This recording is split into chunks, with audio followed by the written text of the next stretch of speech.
खबर बक्सर से है, जहां पर जिले के राजपुर थाना क्षेत्र के अंतर्गत आने वाले अलग अलग गांव से है। जहां 28 दिसंबर को बक्सर पुलिस को दो अलग अलग जगहों के संबंध में गुप्त सूचना प्राप्त हुई थी। पहला कि राजपुर थाना क्षेत्र के रूप पोखर के बारूपुर जाने वाले रास्ते के समीप कोई व्यक्ति हथियार लहरा रहा है, और दूसरा कि राजपुर थाना क्षेत्र के अंतर्गत आने वाले रसेन गाँव निवासी ईश्वर चंद्र उर्फ झगरू यादव अपने घर में अवैध हथियार रखे हुए हैं। जिसके बाद बक्सर पुलिस अधीक्षक शुभम मारे एक SIT टीम का गठन कर इस घटना की सत्यापन हेतु बक्सर अनुमंडल पुलिस पदाधिकारी गौरव पांडे को जिम्मेदारी दी। जिसके बाद बारी बारी से अलग अलग जगहों का यानी कि दोनों घटनाओं का पुलिस टीम द्वारा सत्यापन कर अलग अलग जगह से हथियार एवं जिंदा कारतूस के साथ एक व्यक्ति को भी गिरफ्तार किया गया है। रिकवरी है, क्या पूरा मामला है?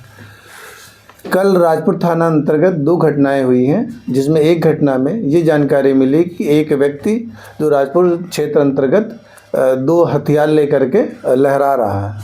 उसी सूचना पे तत्काल पुलिस अधीक्षक महोदय के निर्देशन में एक टीम का गठन किया गया और तुरंत उसके घर छापेमारी हुआ तो उसके पास 2 कट्टा और 1 गोली बरामद हुआ है।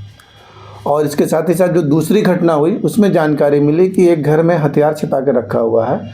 तो उस घर में जब छापेमारी किया गया तो एक 2 नाली बंदूक और जो है 1 कट्टा और 6 गोलियां बरामद हुई हैं। कुल कितनी गिरफ्तारी है सर? कुल 1 गिरफ्तारी है हमारे पास। मोटो क्या था? एक का तो है कि हथियार दिखा करके दहशत फैलाना, और दूसरा घर में छिपा के रखा गया था।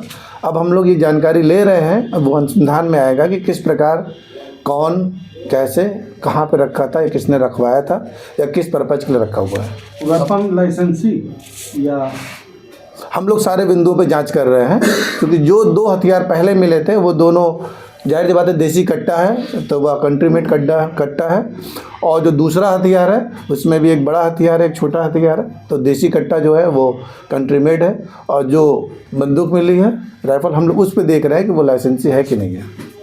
पकड़े गए युवक पे आपराधिक इतिहास है जी, पकड़ा हुआ युवक जो है 2 बार ये जेल जा चुका है। एक बार 2006 में जेल गया हुआ है और 2013 में जो है इसका आपराधिक इतिहास प्राप्त हुआ है। किस तरह का आरोप था उस समय?